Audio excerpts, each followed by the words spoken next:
Mercantile bank অর্থনীতির খবর। পাকিস্তানে বছরে 1 কোটি কেজি চা রপ্তানিতে বাংলাদেশ শুল্কমুক্ত সুবিধা চেয়েছে বলে জানিয়েছেন বাণিজ্য উপদেষ্টা শেখ বশিরউদ্দিন। বিকেলে সচিবালয়ে তার সাথে পাকিস্তানের বাণিজ্যমন্ত্রী জামকামাল খানের বৈঠক শেষে একথা বলেন তিনি। এছাড়া ফল রপ্তানি ও আমদানি, চিনি উৎপাদন সক্ষমতা বৃদ্ধি এবং কৃষির উন্নয়নে সহযোগিতা চাওয়া হয়েছে বলেও জানান উপদেষ্টা। বলেন, পাকিস্তান থেকে হাইড্রোজেন পারঅক্সাইড আমদানিতে ট্যাক্স নির্ধারণ করেছিল, তা বাতিল করতে অনুরোধ করা হয়েছে। দেশটির সাথে বাণিজ্য সহযোগিতা বাড়াতে জয়েন্ট ট্রেড কমিশনের কার্যক্রম সক্রিয় করা হবে বলে জানান বশিরউদ্দিন।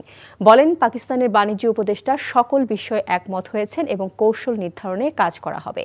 প্রশ্নের জবাবে বলেন, কোনো দেশের দিকে ঝোঁকা হচ্ছে না, দেশের স্বার্থে যে কোনো দেশের সাথে কাজ করতে আগ্রহী অন্তর্বর্তী সরকার।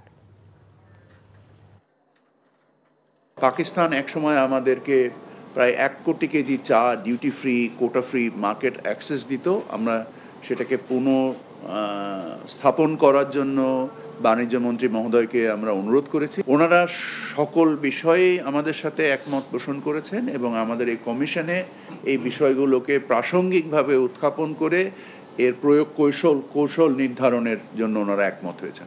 আমরা যুক্তরাষ্ট্রের দিকে ঝুঁকছি, আমরা ভারত থেকে পেঁয়াজ আমদানি করছি। আমাদের যেখানে দেশের স্বার্থ জড়িত আমরা সেখানে তার দিকেই ঝুঁকছি। বান্ডেল থাকলে প্রতি সেনমানিতে টাকা বাঁচবে। বিকাশ সেনমানি বান্ডেল কিনে জিতুন প্রতি লেনদেনে।